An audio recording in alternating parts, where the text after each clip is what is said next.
right, and welcome to Truth to Power. I got a special edition with two special people on this first half an hour.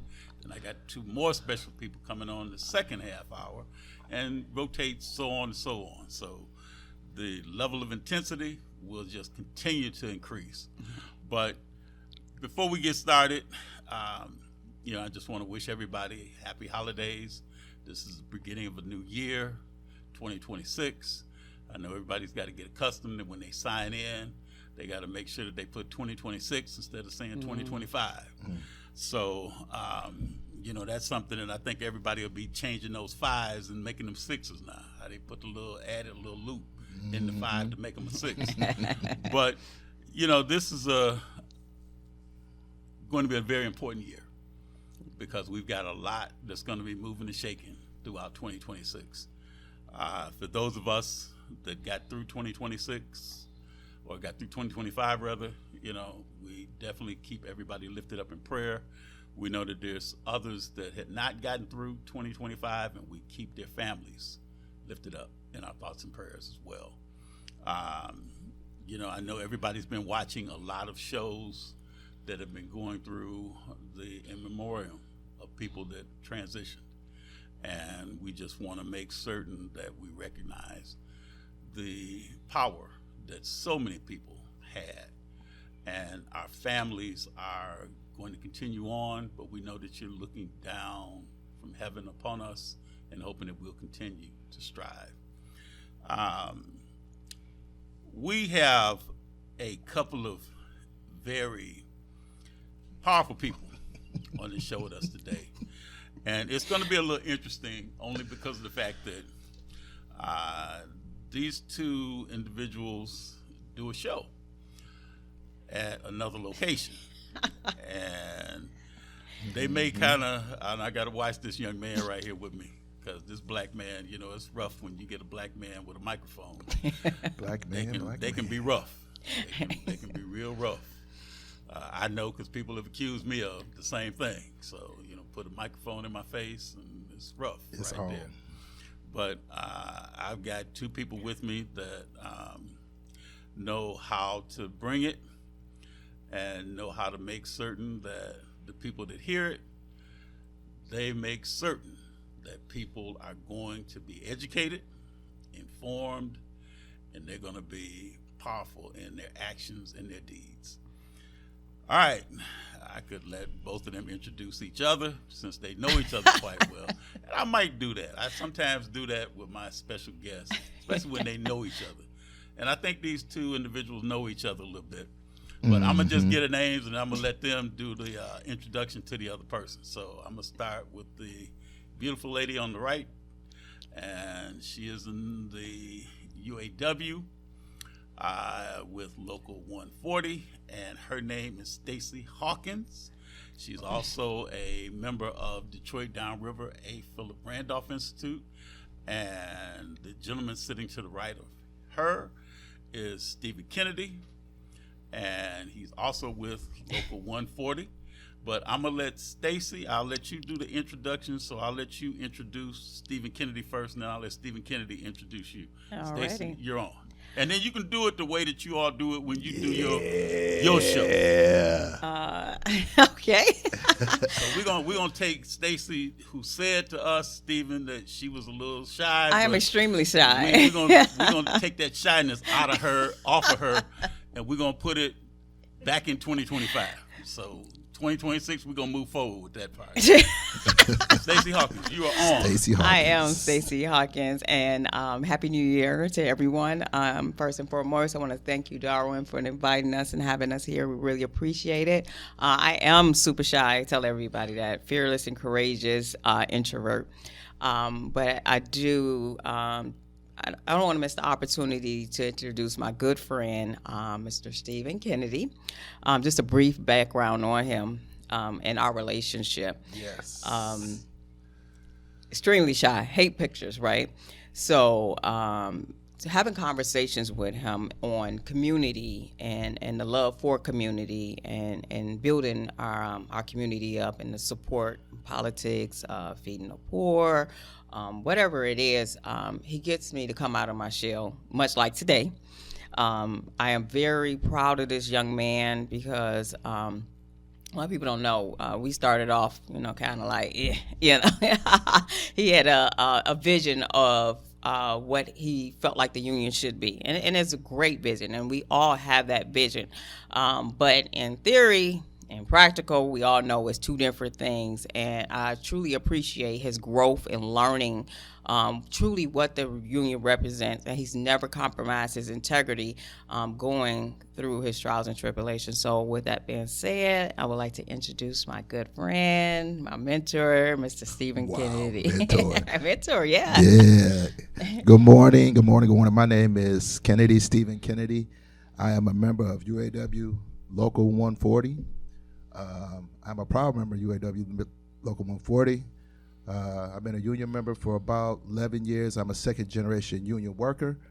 My family came here from the mean fields of Alabama, where they live is what they grew, and what they killed is what they ate, to the point now where they all have homes, mortgages, they have legacies, they have automobiles, multiple automobiles, multiple cars. So I am grateful for the UAW, what it has done for my family. Sitting here with my good, dear friend, Stacey Hawkins, who I've known probably about 8 or 9 years. She is my mentor. That is a fact. So you two are both mentoring each other. She is my mentor. That is a fact. Okay. I'm just trying to get clarity on that. I know my mentor is shy.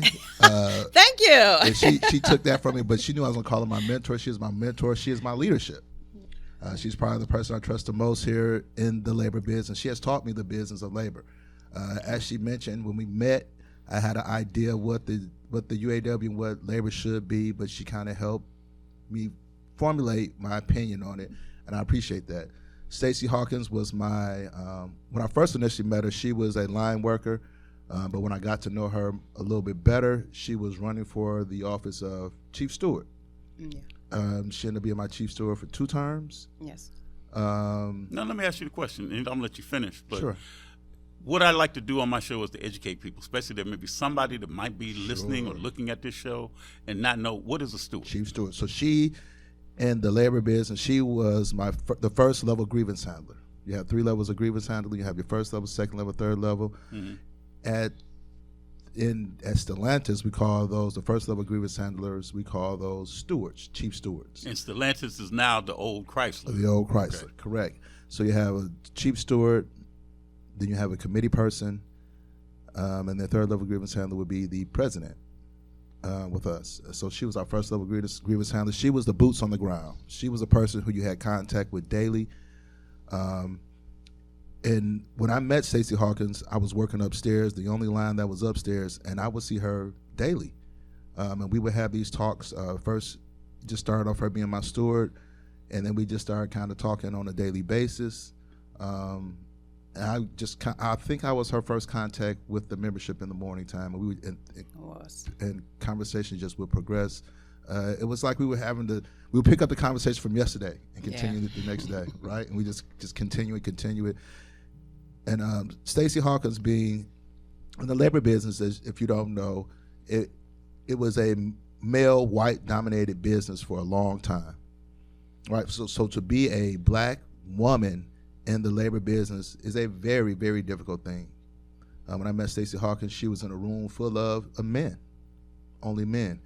And the things that she would tell me, I would have to check myself, right? I never thought about what do you mean when you say you being in a room full of men, how men talk, how we may talk about women, and being the only woman, being not a loud woman, being a strong woman, but strong, quiet, short in stature. A lot of times the men would forget that she was in the room, and they would talk like how men sometimes would talk. So kind of talk over her. No, we'll talk about women. Well, different conversations. Right. Yeah. Shop floor talk about women, things of that nature. We may, when guys get together, we may talk about women, and we may talk about certain things that we may not, if we was in a room with half men and half women, we wouldn't talk about. Okay. Right. So she would share those conversations with me, and it would make me adjust what I said, how I said, and even how I thought. So I respected her heavily for that, and I don't know if I ever told her, but I had so much respect for her for being the only woman in that room, but being the strongest person in that room, being the most intelligent person in that room, being the most courageous person in that room. So mad respect for Stacey Hawkins. But Stacey Hawkins also, you said we do a show together. We do a podcast every Sunday, 4 o'clock Eastern time, called This Is What We Do. It is a podcast focused on labor, not just the UAW, but anything and all things labor. We've been doing it about 4 years, and Stacey is the executive producer. She laughs because I gave her that title. Gave me that title, all right. So, and it's just much like this. And it stuck. Volunteer right? told, right? Because voluntold. Voluntold. Okay. Yeah. And the one thing, Stephen. So let's go back to how did the show get started? That was your show from inception, or what got you to do the show in the first place? Sure. So I never call it my show. I call it the People's Platform because it's not about me. It's about labor. It's about the platform. Anything can happen to me at any point in time, but I want the platform to exist. So the platform came about multiple ways. It was just a idea that the Holy Spirit gave me. I was in labor school at Wayne State University under the direction of Gail Hamilton. She was the director down there, and I was going twice a week. I had a group of friends that I kind of meshed with down there, and I came up with the idea of just doing a podcast on labor. Reason being, one of the reasons is because she was told, Ms. Hamilton was bragging about a group of people who came before us, a class that came before us that was doing a project that was a yearly project where they were doing raising scholarships. So I had the idea, since they're doing something, we can do something for our class. So it was kind of like a friendly little competition. But I also was down in Atlanta about 5 years ago, not this time, 4 years ago in October, this past October. I was down in Atlanta at Black Men in Union, North Meets South. It was a labor conference given by a group. And one of the men had mentioned doing a podcast. He was doing a podcast with a young man dealing with labor. So that added to the idea. So I never thought about doing a podcast. And then a good friend of mine, my college roommate, his girlfriend was doing a podcast, and she asked him to come on and talk about labor. So all those things that's kind of came into one, and it just kind of like the Holy Spirit was talking to me, say, do a podcast. So that's how it came about. It was just an idea. It was a friendly competition. It was also, the word just keep on coming back and forth to me about podcasts, and that's how it came about. Like I said, we've been doing it for about 4 years. It is titled, This Is What We Do. We are on Facebook, so please join the page now. This is what we do. It's the one with the microphone, and we just talk about labor, different people in labor. And as you know, labor touches everything. I mean, if you work, you're labor. Right? So we talk about any and everything. We just don't talk about organized labor. Primarily, let's talk about organized labor, but we talk about a multitude of things. We talk about gun violence. We talk about pregnancy in the workplace. It's just so many different topics that we can talk about when dealing with labor. So this is what we do. This is what we do. This is what we do. You know, it's so funny because when I think about with our show, since you said it's not your show, the People's just like Platform. This is not my show. Right. This is where I bring truth to power on this show. But it's just interesting how you've had a plethora of labor people, labor leaders in your show and at your show. And when I say your, I'm not saying just Our show. you. Because you were on there as well, so it's our show. And that's the one thing Right. that I have to appreciate you for Right. doing. Once you come on, you're part of the show. It's a part of. Yeah. I haven't been invited back yet, but I'll try and see if we'll get back to that point. Sure.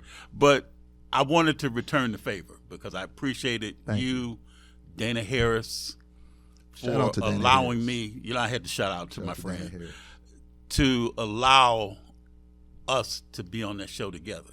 Frank Woods, Phil Holyfield. and then yourself, and then Stacy, and what's the other person, the lady that does your kind of Chantel, our engineer. Shout out to Okay, Chantel. we got to give a shout out to everybody. Shout out 'Cause to we don't want Chantel. anybody to watch the show and say, how come Stephen didn't mention my name? Right, So, Chantel. So right quick, but I do want you to let the audience know when you came on, we were not talking about the work atmosphere. We were talking about the 10-year anniversary of the Million Man March. correct. Right. So that just shows you that the show is not about basically things that go on at work, but it's about anything that deals with people who are in labor, community, deals with politics, deals with it's your home life. It just deals with several things. It deals with spirituality. I have a political director, Kermit Williams. He comes on. Up in Pontiac. Up in Pontiac, ran for mayor. I have an executive producer. Yeah, Kermit's been on my show. Okay, Yeah. Stacey Hawkins. I have a media guy. You'll meet him later. It's Mervyn White. Mervyn White. Okay. I guess I give her the title today. I have a spiritual director. Q. She's all of our spiritual director. Laquita Kennedy. So we just have. She wouldn't have to be related to you, is she? I don't know. Yeah, Okay, she we'll is. find that out later. We'll find that out Okay, later we'll on. find that out later. Okay. But it's just a show about people, and when I tell people come on, they say, "What are we going to talk about?" I remember Stacey say, "What are we going to talk about?" Just a conversation. But Yeah, see, that but- was the same thing with me, because when Dana contacted me about coming on the show, and I'm like, what are we going to talk about? Then when he mentioned about people that went to the first Million Man March, and that's where I attended, the first Million Man March, I'm like, oh, okay, well, I can talk about that. Because I got to also throw a shout out Frank Woods, Frank who was Woods, also on the show, the legend, the living legend. and to Andrea Hunter, who called in, my president with Detroit Downriver, A. Philip Randolph Institute. But I'm sorry, Stacey, you're about to say something else. So, and coming full circle, when you say truth to power, and me getting involved in This Is What We Do podcast, my first initial show, of course, Kennedy asked me, it was on we were the breast cancer walk, and he wanted us to come on and speak about it. And of course, I owed him a favor because he did so much for me and just conversation. And then the following one, it was around election time, and he had invited some members that were running, and I called myself going to be the police, like, oh, they not getting out of order over here, because and much like your title, truth to power, right? I always share with Kennedy how you have to tell the story, and that's how we just connected Tell that the right story. there, right? Full circle, you have to tell the story. And so although people perceive, doing a podcast because they're trying to get clout or they're trying to run for election, when I figured out that was not, and I knew it from the beginning when he asked me. I'm just camera shy, don't like pictures, and very shy, like I said. But his vision of bringing us together and telling the story, because that was what our conversations were about. We're telling the story. It wasn't to discuss what was going on in the room. It was to show that we have to do things different, right? I'm not offended. I grew up with 3 brothers and all male cousins. So, of course, I'm used to the boy talk. I probably can get in it with the rest of them. But we have to change the narrative, because what they look at when they're looking at labor, they already feel like we're not good enough. We don't deserve what we have. It's a lot of us is highly educated that want to be involved, that want to strengthen our community, but because we have those barriers of not telling the story or truth to power, sometimes we lose people in that, whether it's labor, community, and in our government and the politics, because we don't, weave the basket together. We had those weak links. So I definitely want to thank you for that, for pushing me out my comfort zone. And that's truly what it is. For me, I'm never looking for any shine. Kennedy is the same way. It's more so to empower someone behind us. And that is the purpose of that. And piggybacking on Detroit Downriver, April Randolph, and your menu march, 2 things. It is a beautiful thing to see these constituency groups that are truly doing the work in the community, that really want to make sure we bridge that gap between community and labor, right? Because labor can't stand on its own. We may have a couple of dollars today, but yesterday we didn't have a couple of dollars, and tomorrow we probably not going to have a couple of dollars if we don't bridge that gap with community. And speaking of, we spoke about the Million Man March. When was that? October October. is coming up. So now we have the Young Workers March coming up February 7th. So, and you look at those things and how we try to we're empowering the youth and we're supporting them. And those are the things that truth to power. And this is what we do, bring together with the community. So we truly appreciate you. Kennedy, I'm gonna tell you, man. If she said "truth to power" one more time, I'm gonna steal it from you. I'm gonna take her. She gonna be working with us. Now you see why. Now you see why. Shy but deadly, right? I want to gloat about Stacey Hawkins. I know she's not gonna like this. No, I don't. Please but, don't. But as you see, I gotta look to see how much time we got left. As you see her talk, to me, she's perfect for media. She has the voice, she has the mindset, right? She has the attitude, she has the look. She's everything, in my opinion, what media should be. So that's one of the reasons why I was attracted to her. Also, me and you doing shows periodically. Sometimes you run up against it, you don't have any guests, and hey, she was always reliable. That is who I am. She was always reliable. Hey, in a second, Stacey, I need some help, and she would show up, right? And we would just have a conversation. That's how it would flow. But I appreciate this woman so much, more than I can express. When I text her, I call her leadership, right? Because she is leadership. She is what leadership is supposed to be. Around the labor world, the UAW, when I say her name, people just say, I know her. They may not put face name, but that name just keeps coming up. Stacey Hawkins. So I appreciate Stacey Hawkins' leadership. This is what we do. Every time I hear somebody say Stacey Hawkins' name, how did this become a Stacey Hawkins? That's the funny part about this. That's why I put Stacey Hawkins in the middle. That's right. So that we could just let her look from side to side like a tennis match, back and forth. But the thing is that everybody always says the one with the lady with the beautiful smile. That's the first thing that everybody says, and you can see it when you look at her right now. But that's the key, and the thing is that it's hard to go and talk to Stacey and she starts smiling at you and you not be in a comfortable place when you talk to her. That's a fact. But I'm going to say this too. Now, Stacey, Kennedy was mentioning about the different levels of grievance. Now, how did you ascend to that position? And just kind of give, example about the different levels and what's on each level of grievance that somebody may approach you to advocate for them about.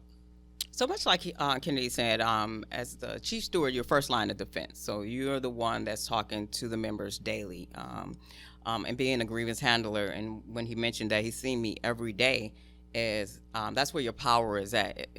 Like I say, I pray every day. I walk on the floor and you just be amazed at the things that you walk up on. If you're, even like in your community, if you're visible and you're seeing, you might not know at that moment when you see something, but it'll come down the line like, oh, that's why that was kind of stuck out to me, because it plays an intricate part of what I'm dealing with today.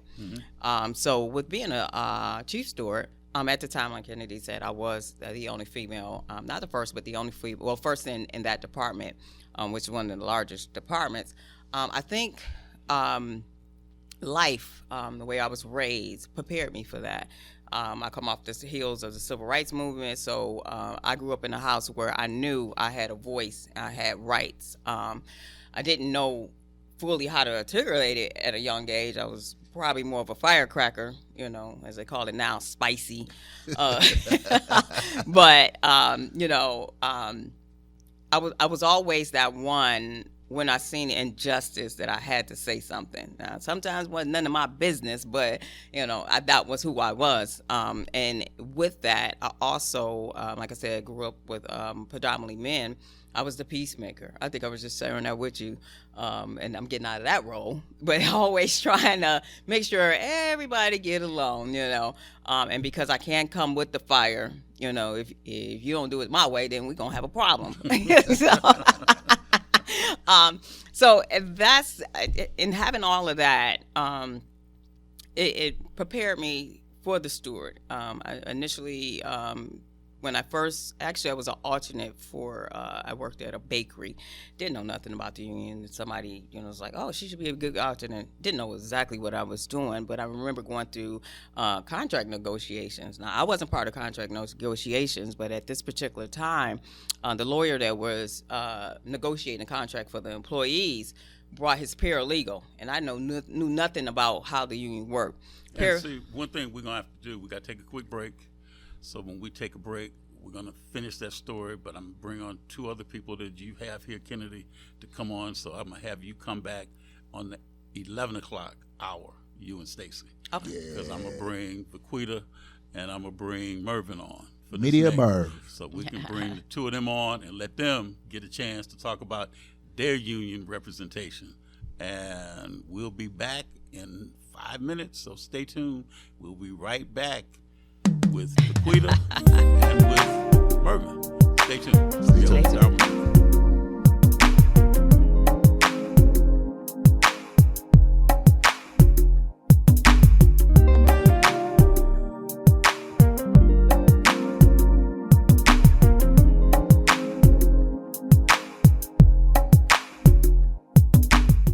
Feel good about your future with tuition-free programs at Wayne County Community College District. Whether you want to be in healthcare, computer science, the culinary arts, digital media, or robotics and automation for the next generation of vehicles, WCCCD has you covered. A full range of programs to achieve your goals, fit your schedule, and give you all the support you need to be successful. All of it tuition-free. Now there's something to feel good about. Register today at wcccd.edu. Every Monday through Friday from 12 noon to 3 p.m., it's the Tavis Smiley Show on WHPR TV and Radio 15.2. Also seen on Roku, Fire Stick, Apple TV, iPhone, and Android. That's the Tavis Smiley Show on WHPR TV and Radio. Download the WHPR TV app for iOS, Android, and Roku. The Tavis Smiley Show, distributed by R.J. Watkins Studios. Clean up on aisle 5. Sounds like my life right now. Just one big mess. What's going on? It's my property taxes. What? I am behind and I am so worried that I'm going to lose my house. I can pay some of it, but I can't pay it all at once. Sorry to interrupt. I'm Eric Sabree, the Wayne County Treasurer. The last thing I want is for anyone to lose their property to tax foreclosure. We have assistance programs to help. For more information, go to treasurer.waynecounty.com. We're here to help. Hey, I know you've seen them. Those sleek vapes that everyone says is better than smoking. Here's the truth. They're not. Did you know that in Michigan, 14% of high school students use e-cigarettes? That's a lot of people risking their life for a quick buzz. Nicotine doesn't just harm your body, it affects your mind too. It can make depression and anxiety worse, and even change how your brain handles stress. You deserve better than to let a tiny device control your mood and your future. You know, I thought vaping was no big deal until it started affecting my mood and focus. Yeah, and did you know that kids who vape are more likely to smoke cigarettes? But there's good news. You don't have to do this alone. Whether it's through friends, family, or a support group, there's always a way out. Your health, your future, you're worth so much more than what vaping has to offer. Detroit's got your back. Visit CUYFDcoalition.org for tools and support to help.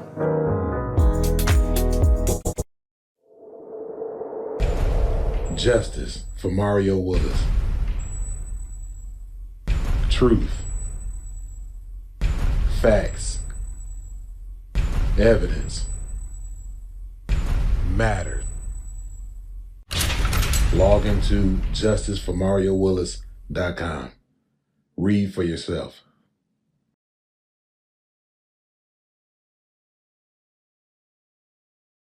Block time is available. Get yours. Call 313-868-6612. That's 313-868-6612. Executive producer R.J. Watkins. Program director Henry Tyler. 107.5 FM.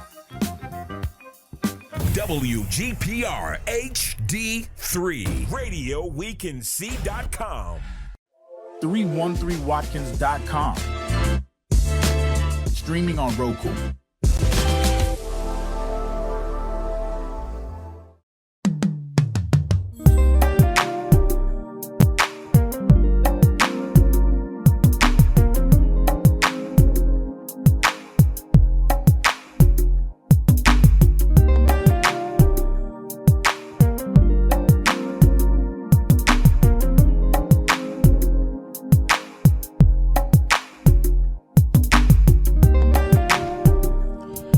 We are back, and as you see, Kennedy and Stacy are not on the set with me. They will be back in another half an hour, but now we have two special guests, and that is to my right, that's Vaquita Kennedy, and to her right, there's Mervin White.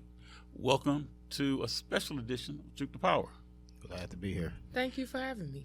And just to kind of do the same thing that I did before, I don't know, Mervin, Vaquita, if I'm putting you on the spot, but I'm going to do this. I'm going to let you introduce yourself real quick, and then I'm going to have you also introduce Mervin, and then I'll repeat the favor, back and forth. So No let you problem. talk about who you are. Vaquita Taylor Kennedy? Yeah, Vaquita Q. So Vaquita Q Kennedy, that's what, because Okay. everybody call me Q. But yes, that is who I am. I am in the labor movement, but outside of that, I am a motivational speaker. I am a master of ceremonies, a mother, a wife, and You say a mother of how many children? three. You, Three young adults. You can give a shout out to their names. Yeah, too, shout out to Essence, Imani, and Aaron. Because Essence, Uh-huh. Imani, and Aaron. Uh-huh. Because they may be watching the show. Yeah. So we don't want to leave anybody out. Right, Okay. correct.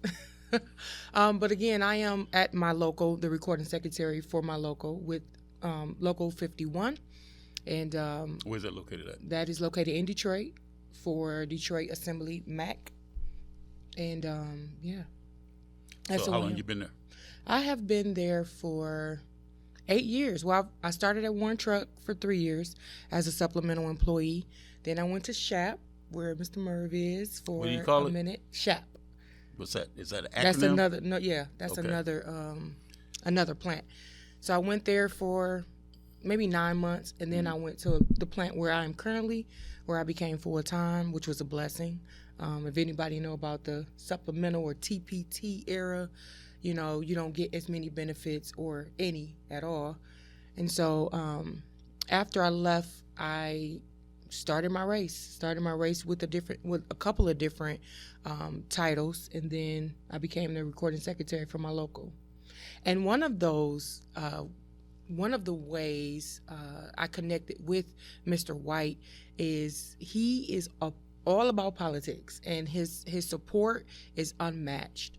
And so when I decided I was going to run for the Constitutional Convention delegate, he was right there. When I decided I was going to run for recording secretary, he was right there. So each step in my political journey, I would say, this brother was there, not asking for a thing, but just all about the movement. And if he believed in the person, he pushes. So in that, I want to introduce Mr. Mervin T. White.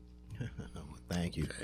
My name is Brother Mervin T. White from the great UAW Local 1700. So SHAP is an acronym from Sterling Heights Assembly Plant, where we are the biggest local under the Stellantis Chrysler branch of 7,000 members. And I want to give a shout out to my president, Michael Polo Spencer.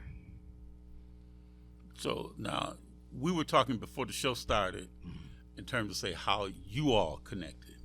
How did you all connect with Stephen, with Stacy, with Vaquita? How did you all connect with each other?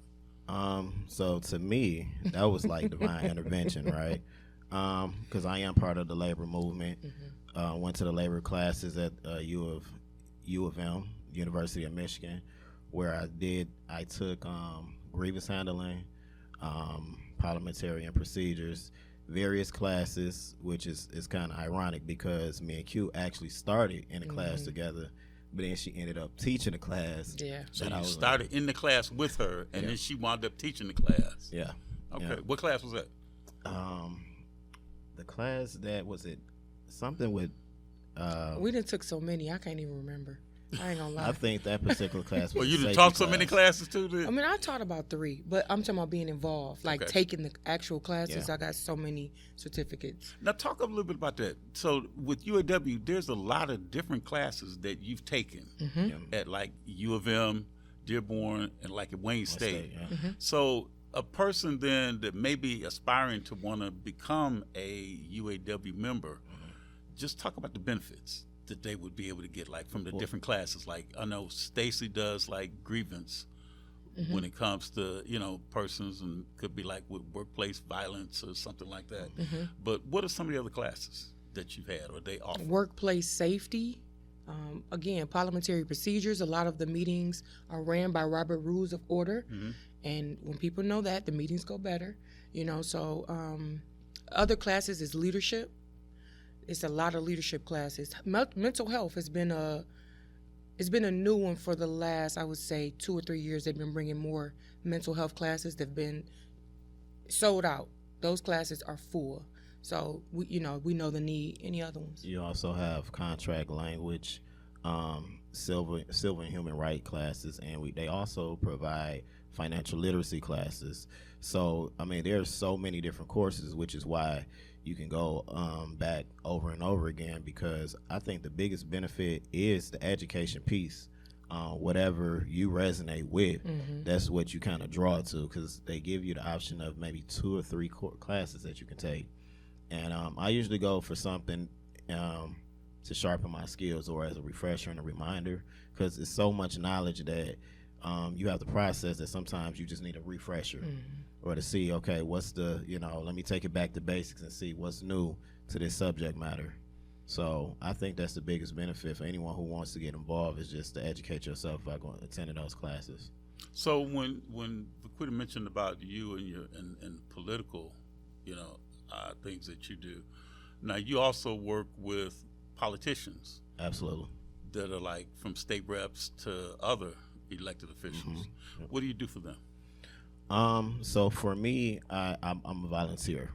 I'm like boots on the ground. What I usually typically do is we like to say I'm in the field for real. Like I'm really in the field amongst the people, amongst the membership in the community, amongst the constituency, just to hear everyday problems. And a lot of times I become the bridge of information to report back. Hey, this is what's being said. This is kind of being a watchful eyes and ears of making that connection, because sometimes there could be a disconnection between leadership and the floor.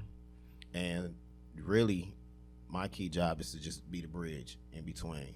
So if we can go back a little bit about the education part, because it's a lot of people that may not understand the benefits that they have with the UAW or within their labor region or whatever it is. We have education benefits. So we get $8,000 a year to go toward these conferences. $540 go toward the conference. $60 you will have to pay out of your pocket for food. But a lot of people don't understand they can use this opportunity to educate yourself. So when people come to me and say, Q, I want to get involved, I say, what classes have you taken? And that is an opportunity, even an opportunity to bridge that gap with people to say, y'all the union. No, we're all the union.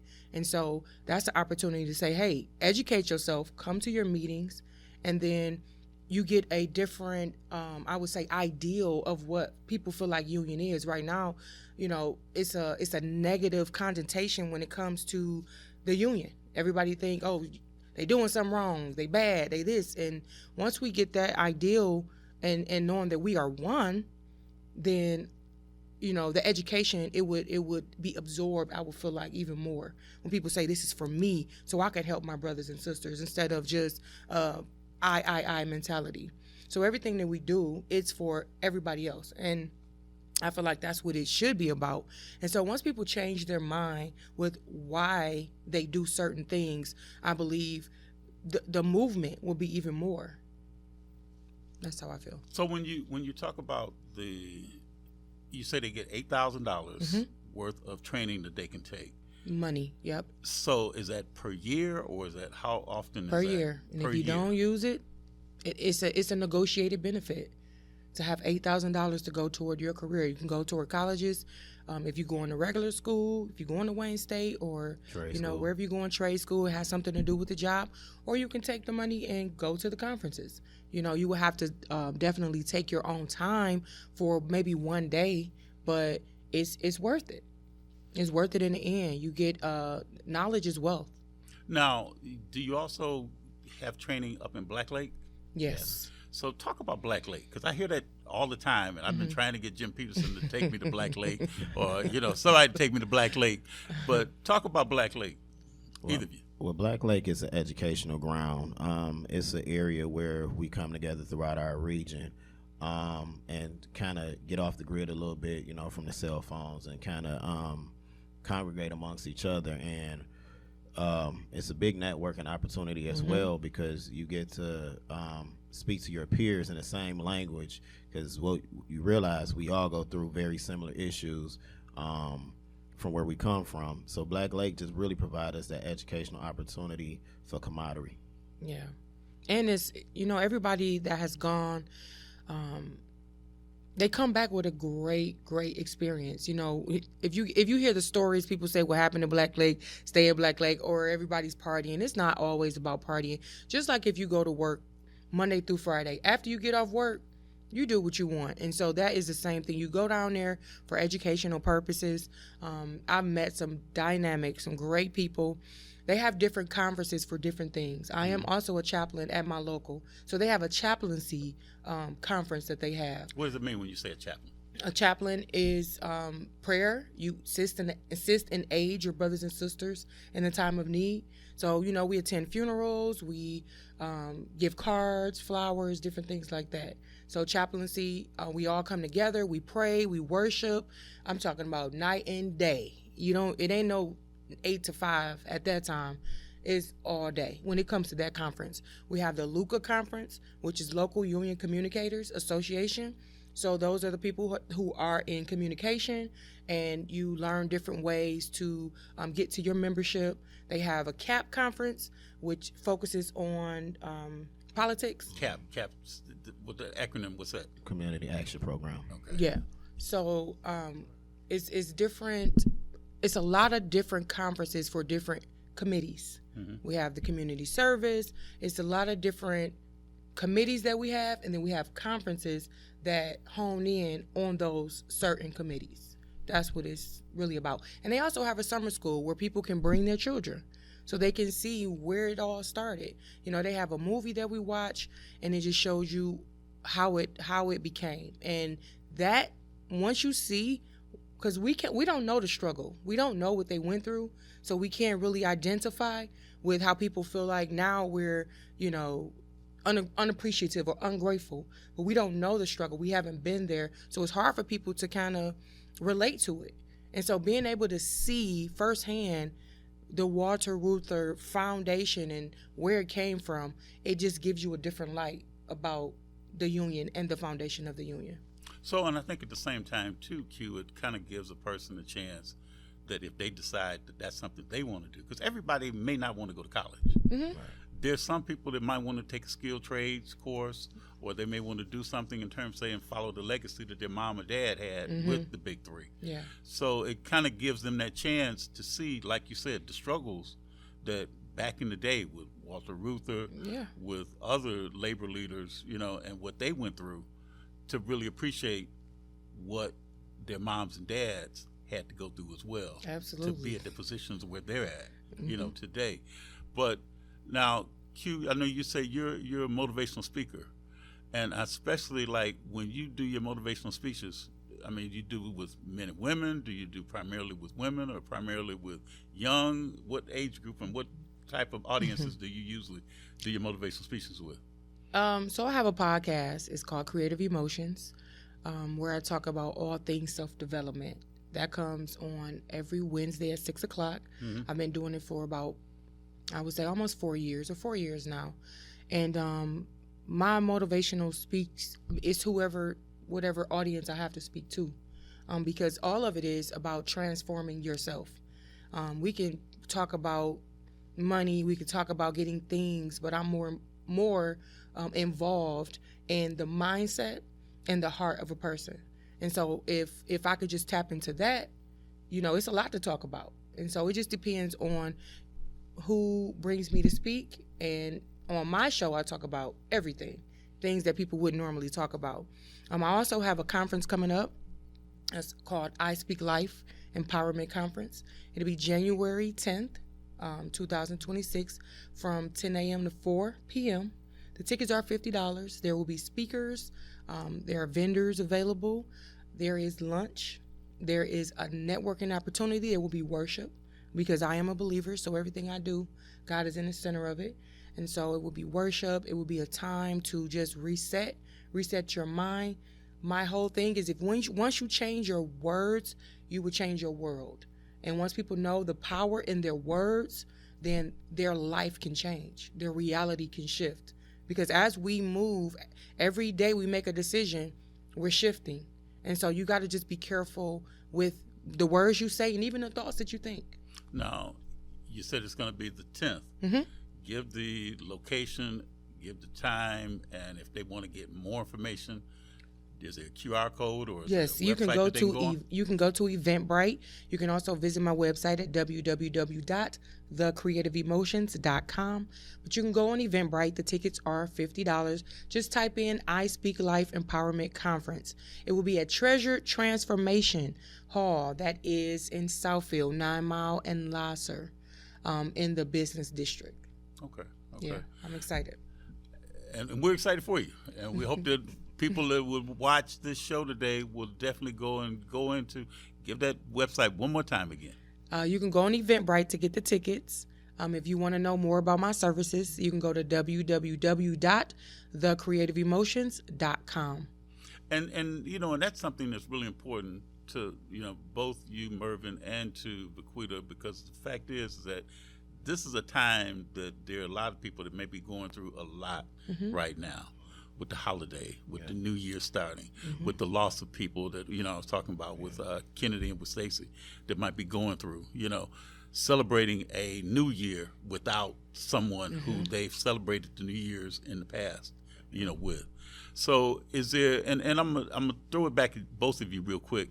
So Mervin, I know you do a lot when it comes down to politics, and I know the thing is that you're encouraging, especially black men, to get out and vote. What would you say to black men, especially right now, to understand the importance of why they should get out and vote? Well, the biggest thing to me is it gives us a respectable process where when you get out and vote, you make your voice be heard, and when your voice is heard, it represents fairness. That way, you don't have to ask for respect. You know, you're demanding respect because you're essentially allowing, as Stacey was saying earlier, you're speaking truth to power, and you're letting them know that, hey, we're here as well to have an equitable voice at the table, because there's a saying that if you're not at the table, then you're probably on the menu. Right. So, and my biggest thing too, you have to meet people where they are. Oftentimes we don't know how disfranchised we are because either we don't know the system or we don't know how the system is formatted. So it's important because to me, overall, it affects your well-being. You don't have to do politics, but politics will do you. Say that again. That's true. You don't have to do politics, but politics will do you. Yeah. Explain what you mean when you say that. I understand. Explain that to the audience. What you mean when you say that. Politically, I mean, the world operates politically. I like that too. I like what he just said. So I'm gonna have to write that one down. So I'm gonna have to steal that one I from live you. it. But go ahead. So, I mean, you know, the world operates off politics, procedures from various organizations and groups. So you may wake up on one day and just say, hey, you know, I want to buy this house, but I don't want to pay my taxes. Okay, well, eventually the laws that govern those taxes is going to eventually catch up to you. So that might be one of your motivational speeches. You might want to use that part in there. Okay. So it's a systematic thing, and it is a mindset, and we have to just really pull it back to how it relates to us. And oftentimes we may only understand what's happening at the local level, but we have 3 different levels. We have local, state, and federal. Each level affects us some way, somehow, from the services we receive from the city, to loans and grants, education, all types of funding and access to various programs that helps us sustain ourselves each day. So that goes back to my original saying, you don't have to do politics, but politics will do you. And, you know, that's so important because, you know, as you know, Mervin, this is a critical year because of the fact that this is a gubernatorial midterm election for the governor, for senators, for state senators, state reps, some local, you know, as you mentioned, like with elections for mayor, some city council. And I want to throw this at you real quick, Vaquita, since you do a lot of motivational speaking. What's your thoughts about Detroit getting the first African American female for mayor? I feel like if we take the gender out, we can start to normalize the work that people put in to get in these positions. I think we put too much emphasis on the first woman, the first black. It's unfortunate. I understand why we do it. It's unfortunate that we have to do it. If a person is doing the work, male or female, I believe they deserve a seat at the table. And if the city decided that she was doing the work. And so I think it will be good in the eyes of young black, women who may not have anything to look up to say, oh, wow. I think that's what we were missing all along. Just to see people of color in positions, which should be normal. Because when you do the work, you get to where you're trying to go. And so I think it's a milestone. You know, we were created to assist, right? But we were also created to do the work. We all have our own journey.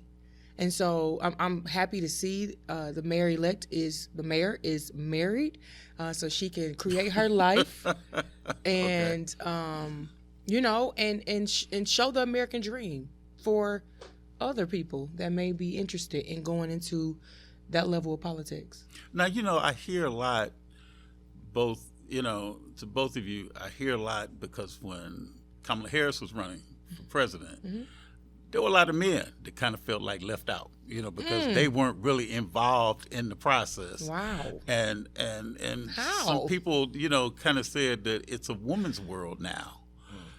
Any thoughts on that? And I'm gonna definitely look at you first, Q, and ask you about that. I ain't never scared. Okay. So we have been, I would say, I don't want to say shunned, but I would say shunned from a lot of male-dominated positions and places.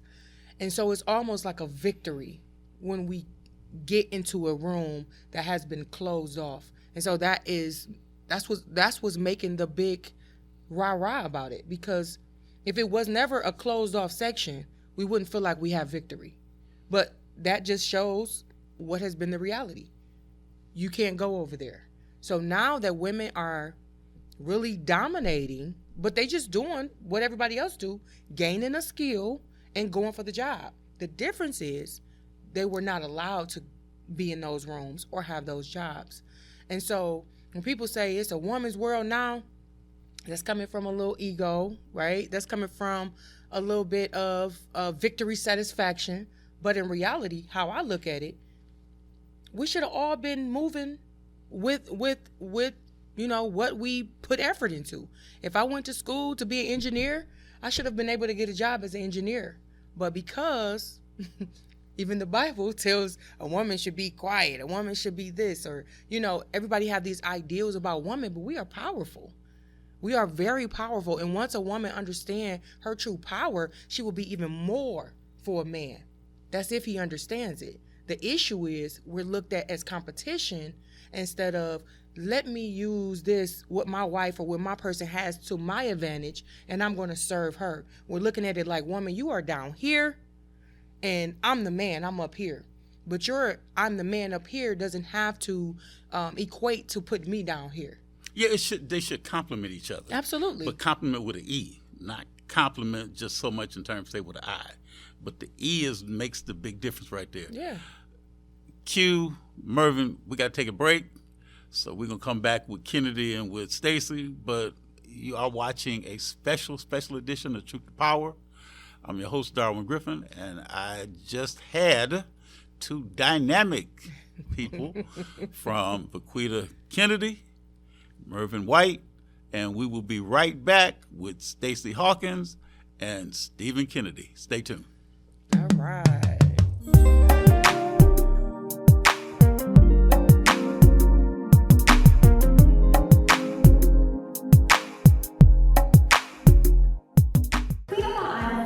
Clean up on aisle 5. Sounds like my life right now. Just one big mess. What's going on? It's my property taxes. What? I am behind, and I am so worried that I'm going to lose my house. I can pay some of it, but I can't pay it all at once. Sorry to interrupt. I'm Eric Sabri, the Wayne County Treasurer. The last thing I want is for anyone to lose their property to tax foreclosure. We have assistance programs to help. For more information, go to treasurer.waynecounty.com. We're here to help.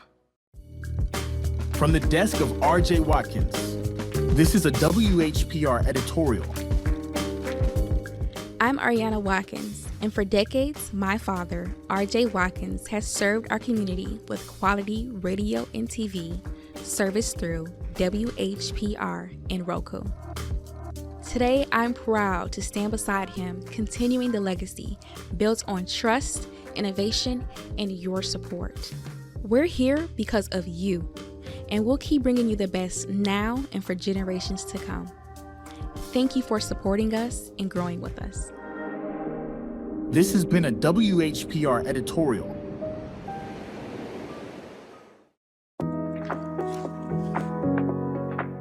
Hey, I know you've seen them. Those sleek vapes that everyone says is better than smoking. Here's the truth. They're not. Did you know that in Michigan, 14% of high school students use e-cigarettes? That's a lot of people risking their life for a quick buzz. Nicotine doesn't just harm your body, it affects your mind too. It can make depression and anxiety worse, and even change how your brain handles stress. You deserve better than to let a tiny device control your mood and your future. You know, I thought vaping was no big deal until it starting affecting my mood and focus. Yeah, and did you know that kids who vape are more likely to smoke cigarettes? But there's good news. You don't have to do this alone.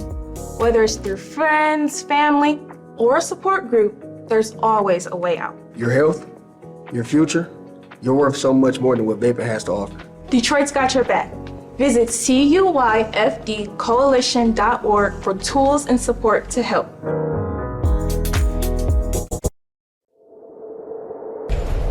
Justice for Mario Willis.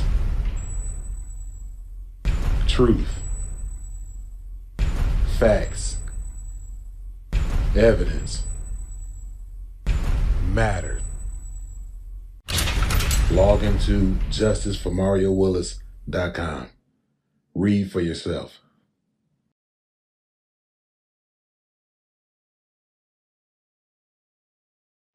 .313watkins.com. Streaming on Roku. WGPR Detroit HD3. You're watching WHPS, Highland Park, Detroit.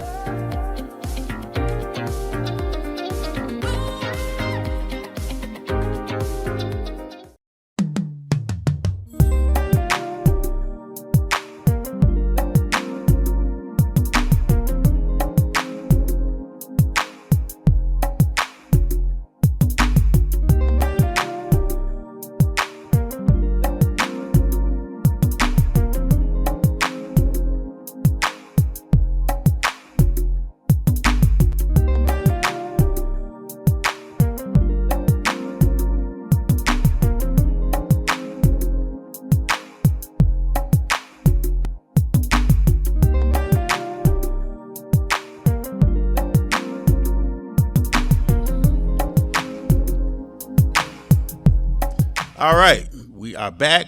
We are having fun, and we are back with Stephen Kennedy, Stacey Hawkins, and we're going to continue the conversation we left off a half an hour ago. So we were just recently joined by Vaquita Kennedy and by Mervin White. So now let's kind of delve back into a little bit of the workplace.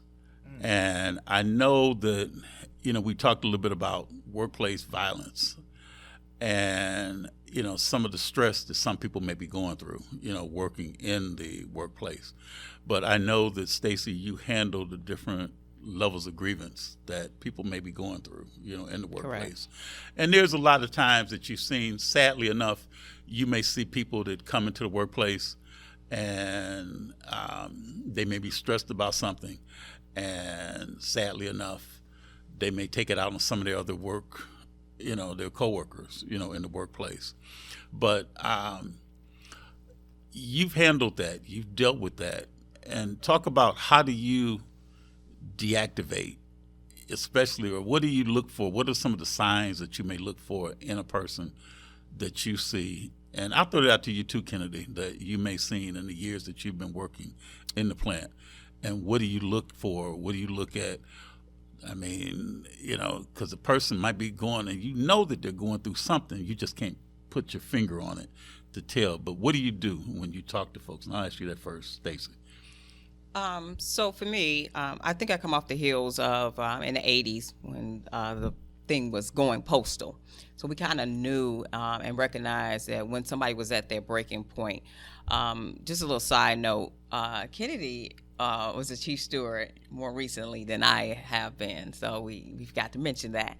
It's so funny. I look at Kennedy. When you give him compliments, Kennedy's head is just so erect, so rose up to the point where it's like, hey, if it comes from Stacey Hawkins, you see his chest stick out, and he gets so proud. But I'm gonna before I let you answer that question, I'm gonna let you, Stacey, give one word that you think best describes Stephen Kennedy. Wow. I will say humble. Let me say you say humble. Humble? Yeah, he's very humble. Okay, very okay. humble. Quite a few words I can say. He's very consistent, courageous. One of the words, our first words is community. He's about empowering other people. So that's where we kind of connect at. And I hate that I missed that, he ran against me, twice? Once. Once. I'm sorry, you Okay, say he ran against you? Yeah, for a steward. Chief steward, yes. yes. For chief steward, right? And so normally, and it goes back into politics, normally when we're dealing with politics, everybody think it should be, me against you. If we're running for a position, it is our responsibility to the membership, our community, or whatever we're running for, to empower, and we should all have that same, thought process. So when the race is over, and we're working together to still accomplish those goals. Sometimes in politics, we get lost in all our outside noise, and that's kind of what we're seeing today in our, U.S. government politics. It's us against them, and it loses a lot of people, especially us at our level. Like, we don't want to engage in that, and that is part of the reason why I try to stay heavy into it. Is like Merv said, we are the bridge in between our communities to our legislation, whether it's federal government or your local government. It is our responsibility to educate one another, but it's hard for us to educate each other if we're always seeing each other as an opposition, as if we're at war. And I brought that up to say that Kennedy ran against me, and at the end of the day, we still support each other, and that's how politics should be. I don't know if I buy into the word of politics. You mentioned about being a woman and it being the year of women. We're doing a job, right? And I'm not looking to be recognized as a woman, although that is my first title, as woman, then black. But we do the work to make sure that other people are heard or are seen and that they are empowered. So it's not so much about me being a woman. It's about just being a human person. So finish that, and then I'm gonna ask Kennedy. I'm not going to tell him what my question's going to be because I want to give him a little advance notice. But finish in terms, say, about like with the, you talk about the workplace and the workplace violence. And sometimes you may have even a situation like what you just mentioned about somebody losing to somebody else for, a position that somebody's aspiring to get. And then that person that wasn't successful might get upset with the person that, won against them, and then you never know, But Right. the point is that, so what do you do to de-escalate situations like that?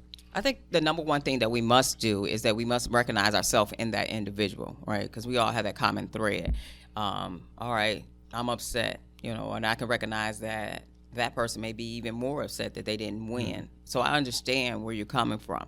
Is that the right way to react? Absolutely not, but it's having a conversation, understanding and not ostracizing. Sometimes when we approach a situation, we approach it as, oh, you bad, you're doing something wrong, or yada, yada, yada. Instead of saying, I understand, though you're not right and that's not proper, I understand.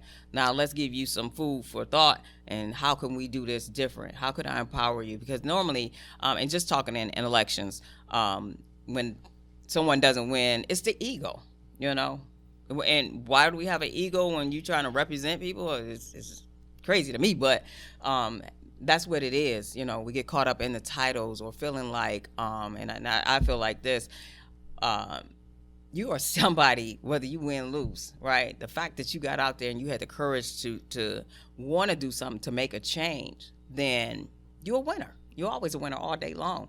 I also, too, when I see the ego come out, was your intent pure? Because then you got to question yourself. Was your heart pure when you did it? Because if it was, whether you won or lost, you're going to keep on with that journey, and there's nothing to be upset about. So, in addressing workplace violence, back to your question, is that you always have to identify and empathize with that individual, because for the grace of God, that, I always say, there goes me, right? Because this is plenty of times I want to, go out into a spiral, they call it crash out now. They call it crash out, And there's times I have crashed out. I'm not going to sit here and tell you that I don't. I do have a great community, a small community that I can call and go crazy. But I go crazy and I get back to the matter at hand. So, yeah. Okay. Right on. So I want to go back. I know you want to ask me another question, but you asked her the one word that describes me. And that was my question I was about to ask you. Okay, I just want to give you that advance so you can be thinking about what that one word would be, because I put her on the spot when I said to her quick. Now I'm going to put you on the spot. But see, you kind of read my mind, but that's that male mentality that we have, connecting with each other. So what's the one word that you, Kennedy, would use to describe Ms. Hawkins? Leadership. Why do you say that? Leadership is what I would say. The one word, I can use multiple words, but it's the reason why I use leadership. And as you see, and as you sit here and you hear her speak, and you hear the things she says, and you know that it's coming straight from who she is. It's nothing that was thought of, she premeditated. This is just who she is, genuine as a person. So leadership is the reason why I use that to describe Stacey Hawkins. She did mention that I did run against her. She didn't mention that she told me to run against her. And that meant a lot to me, right? To have no one running against them and say, hey, I want you to run against me because I want you to get your name out there. I see where you're going. I see what you're doing. And in the labor world, the UAW world, is really about name recognition, getting your name out there. And she saw that for me, and she spoke that into me. So that's why I use the word leadership to describe her. But before I go any further, being in the UAW world, being in leadership, Mervin did this, but I did not do this. I have to pay respect to who my new boss is over at Region 1, Director LaShawn English. She's director of Region 1. I'm over there now as an organizer. I've been over there less than a month, but I was at UAW Local 140, where our president, Eric Graham, is the president. Respect to him. Yeah. But Stacey Hawkins, we ran against each other. That was during COVID. That was 2020. And she didn't tell you about the results. So I'm going to ask you. So what did you hear? Nothing, right? I mean, Stacey Hawkins, when I say waxed the floor with me, she waxed the floor with me, right? But it wasn't about that. I mean, it was about the fact that she came to me and she told me, because I had other plans. I was going to run for another position, and she said, hey, run against me. And I don't know if she ever know how that affected me, but just to have someone say, hey, run against me, like, I mean, I really did have a fighting chance, but if I did, I mean, she wasn't concerned about someone beating me and taking my position, because it really is never about the position. It's about doing the work. And like she said, it shows a lot when people run for these races, and then if they don't win, you look up, you don't see them anymore. Right. It wasn't in them, right? Yeah, and that's the thing that happens, especially like with the political world, where you may see a state rep or a state senator or even a person that ran for Senate, or Congress. And it's like, in the 2 years since the election, what did the person who wasn't as successful, and see, I don't see anybody being losers when you come to a race. Yes. That person just did not get as much support as what the other person got. That's the way I look at it. Sure. And they had some type of support, right? There's no race, and that's what I was telling, I call him Kennedy. I was telling Kennedy, right? I'm not for everybody, just like everybody is not for me, right? And people deserve a choice in the matter. It's the democratic process. I think as laborers, and not just UAW laborers, period, even the non-organized workers, they have to know that they matter and that they have a voice, right? They have a choice. And when they see us operate in this, and if nothing else, the membership got to see two individuals who truly had their best interests in mind work together to empower them. And that's kind of what we've been doing. Kind of how he got me on the podcast is because you always want to. But she says truth to power again. I'm gonna take her from you. But it's full circle, right? Because he'll tell you. Yeah, he'll tell you. I always tell him. I said the story. You have to tell the story, right? So and I kind of got that. If he doesn't tell the story and somebody else tells it, they won't tell it the right way. Right. And I take, for me, I pick up from everyone, right? I remember doing a podcast with Kermit Williams. And I didn't know Kermit. Kermit didn't know me. We were on there. I don't even know what we were talking about. But he had made mention to Kennedy. I had to make you humanize her, right? Because I am. I'm like, just, and everything is structured off. Like, nobody knows the conversations that him and I have, right? They just assume that, we were on some political thing, and it's not political. It's community, and that's what ties us together. And I said that earlier. I'm not really into the politics part of it. I'm more into the community part. How do we bring each other together, right? How do we empower ourselves? We have to play in the politics to empower ourselves. But if I don't know and I don't see myself, as you spoke about, Meryl Sheffield, there's a lot of young ladies get to see themselves there is a vision, President Obama, there is a vision that I can be in those rooms, right? Myself included, right? I didn't run for Stewart. I was just like, shout out to my president, Eric Graham. He was the one who pushed me, right? I'm like, no, that's not for me. I know my personality. But somebody believing in me, just like I believed in Mr. Kennedy, however things may work out, you empower not only me as an individual, all the people behind me who's watching, and that's the biggest important part of it in politics. And that's the critical part, because, Stephen, as you know, having a show that people are looking at you and they may recognize you even when you're not in front of the microphone. Sure. And they understand the importance of what you do behind the scenes, just as what you do for, the show, and making certain that you get guests that can really speak truth to power when they come on the show. But Kennedy, I'm gonna throw a question at you that I know you probably wasn't expecting me to ask you. What's the one word that Q would use to describe you?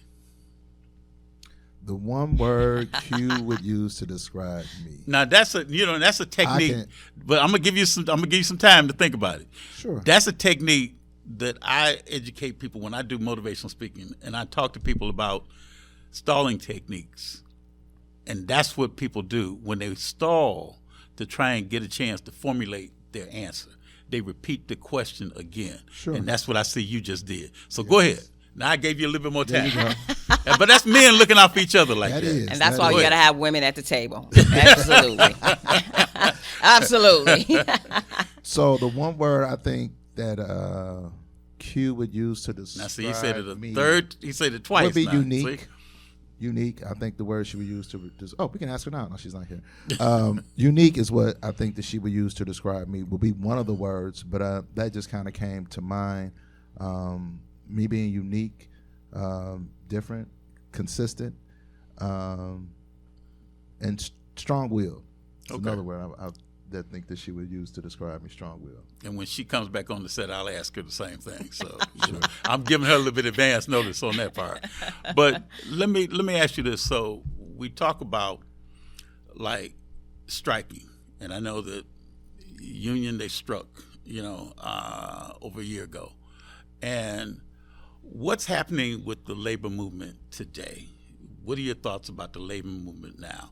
Because I know you mentioned about LaShawn English, being at Region 1, and I know that Laura Dickerson used to be at Region, 1A. Yeah. And I forgot the gentleman's name that took her spot over there at Region 1A now.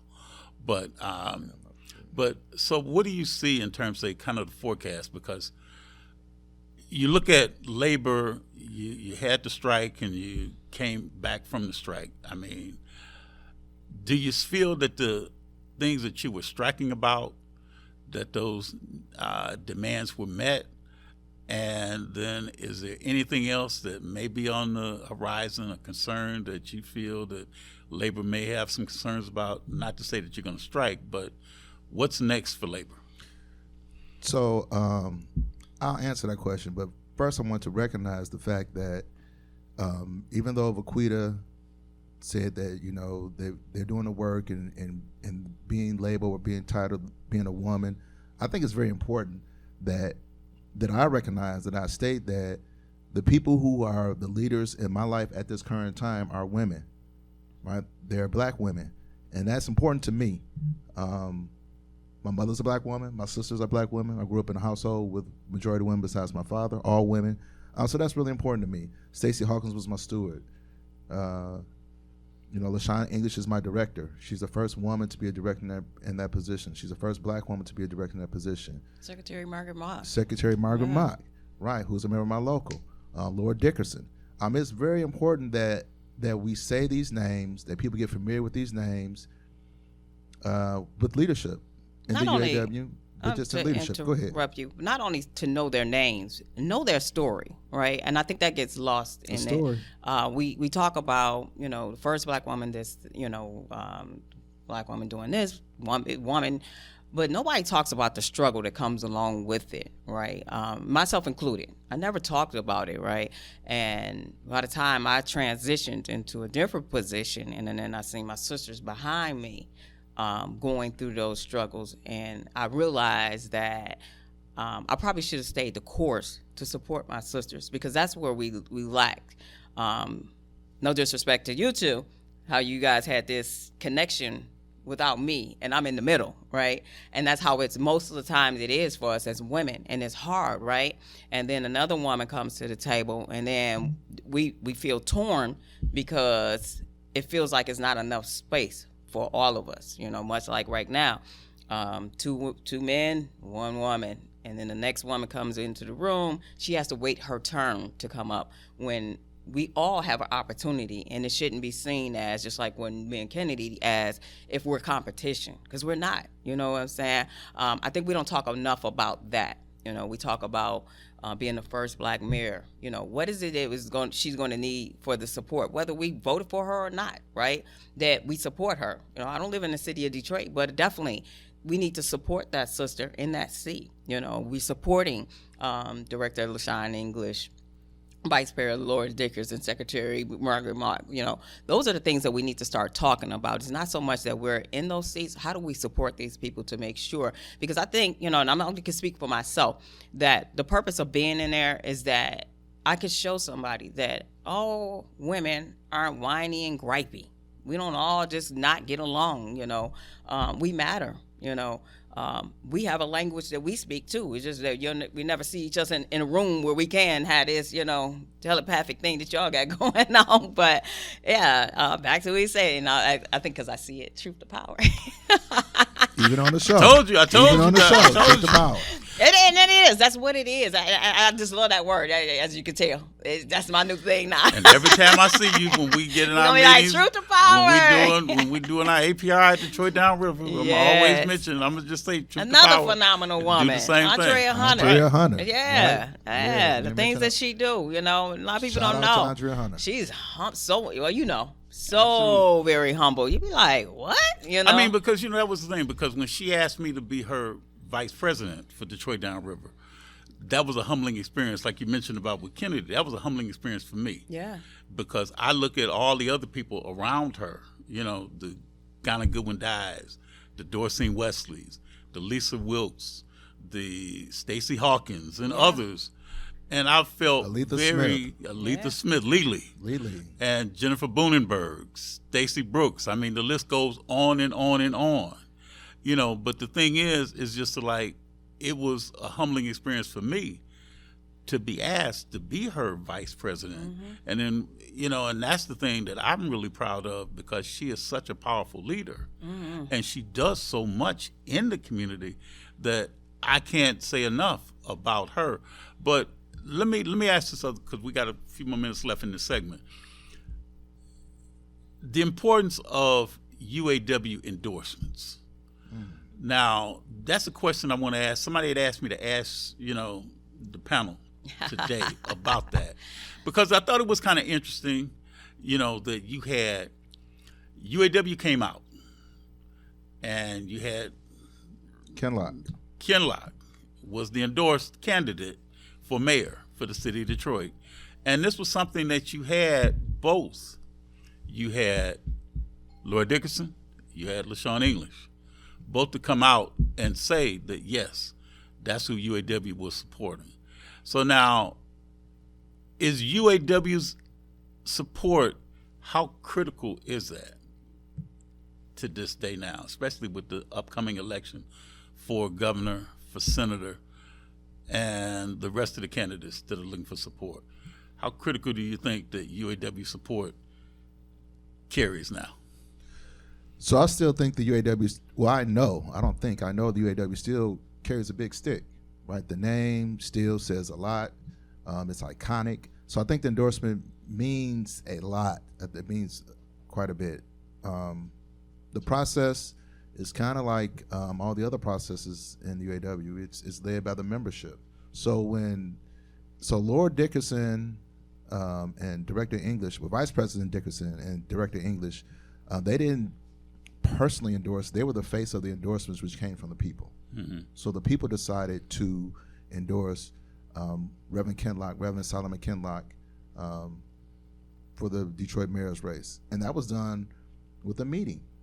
Right. So it's a process that we have. It's called a candidate screening. And yeah, we low level. We don't get off into all of that. It is a process that the UAW have where you're able to screen the candidates, right? And then do the screening of the candidates, they determine who they're going to endorse, right? And part of that endorsement process is what it should be is that we're educating our membership, right? Because the most important thing is, I don't think it's really about the endorsement. I think that's where we have gotten away from. The really important part is in educating our community on why they should be getting out to vote, right? Whomever they may choose to vote for, because once you go behind that ballot box, you choose who you vote for. Yes, having an endorsement and somebody putting some funds behind you is a great thing, but the UAW do have a process. I haven't been part of the process, wasn't part of this process, so I can't speak on it, but it is a way to allow the members to be able to have their voice heard. I can speak from the membership that I work, I won't say I represent it. Sometimes you're having that conversation and they don't connect on how important it is for them to get out to vote, right? I would say with the city of Detroit, we do have a lot of members that live in the city of Detroit. Do they vote? Nope. They really don't, get involved. But it's our job to start, like Merv was talking, to be the medium in between the community, the workforce, to our politicians, right? And I'm gonna say this, we gotta take a break, but that was a great response that you gave. Very good. Because you done got me in the hot seat. I'm like, that was a very good response. This ain't leadership. And when she talk about being shy in the beginning, I don't. Well, see you that. say something like that, I'm like, that shyness left. But can you Kennedy, see my eyes roll? I could see your eyes, but I couldn't tell which way and how they were doing. But I just want to thank you both, because we're going to take our next break, right now. Thank you. We really appreciate you. I really appreciate both of you coming on the set. So again, this is Miss Stacey Hawkins This is Mr. Stephen Kennedy. Give the name of your show and when it comes on again. This is what we do. It's on Facebook. It's 4 o'clock every Sunday at 4 o'clock, only on Facebook. Join the Facebook page. This is what we do every Sunday, 4 o'clock. It's done in conjunction with Podcastic. Stacey Hawkins is my executive producer. You already met Merv. Merv is my media guy, Media Merv. He does everything. So when you see the video, I want to give, and I know you got to go. I'm gonna go, but I got to give a shout out to Merv because Merv has been very consistent with these videos. He does the videos for us, the commercials, and I can send Sunday morning. I can send pictures to Merv, and he has it done. Right? He's always Johnny on the spot. Shout out to Merv, Mervyn T. White, Media Merv. Thanks, Merv. Thanks, Merv. Okay, we're gonna take a break, and we will be right back. Stay tuned.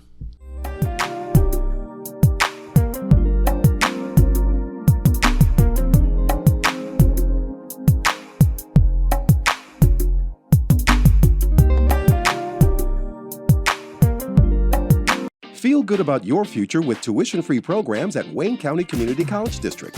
Whether you want to be in healthcare, computer science, the culinary arts, digital media, or robotics and automation for the next generation of vehicles, WCCCD has you covered.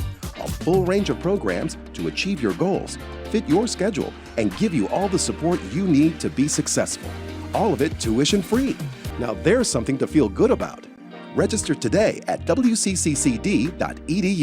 Every Monday through Friday from 12 noon to 3 p.m., it's the Tavis Smiley Show on WHPR TV and Radio 15.2. Also seen on Roku, Fire Stick, Apple TV, iPhone, and Android. That's the Tavis Smiley Show on WHPR TV and Radio. Download the WHPR TV app for iOS, Android, and Roku. The Tavis Smiley Show, distributed by RJ Watkins Studios.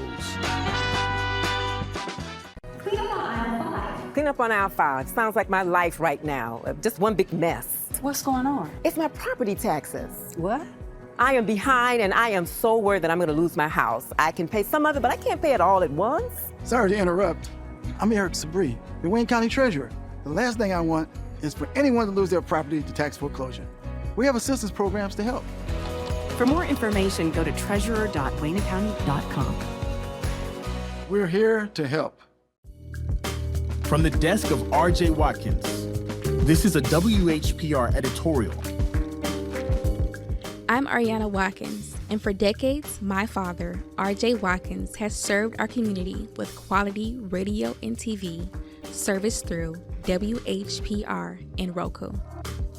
Today, I'm proud to stand beside him, continuing the legacy built on trust, innovation, and your support. We're here because of you, and we'll keep bringing you the best now and for generations to come. Thank you for supporting us and growing with us. This has been a WHPR editorial.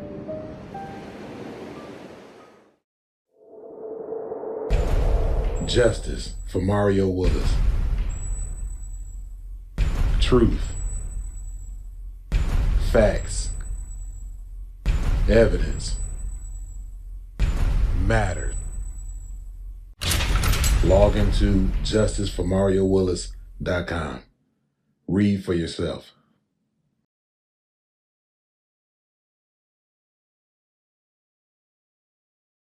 All media platforms are engaged.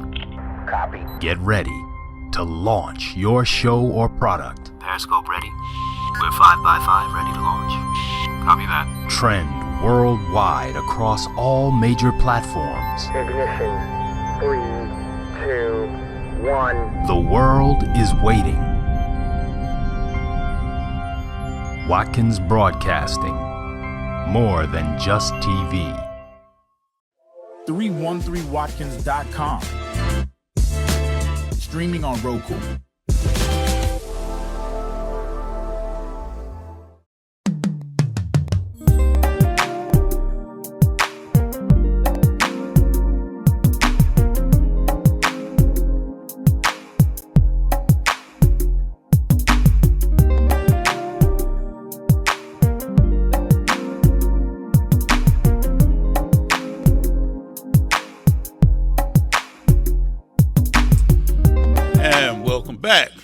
You are watching a special edition of Truth to Power, and I'm your host, Darwin Griffin, and we have Stephen Kennedy, and we have Mervin White on for this last half an hour of our journey today.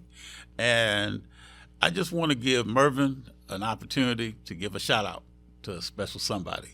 So I'm going to let you have the mic and have the platform right now. I want to give a shout out to Mimi the Braid Gold, a cosmetologist, a longtime friend, a mother, a daughter, an influencer who brought me out today to be able to join this platform.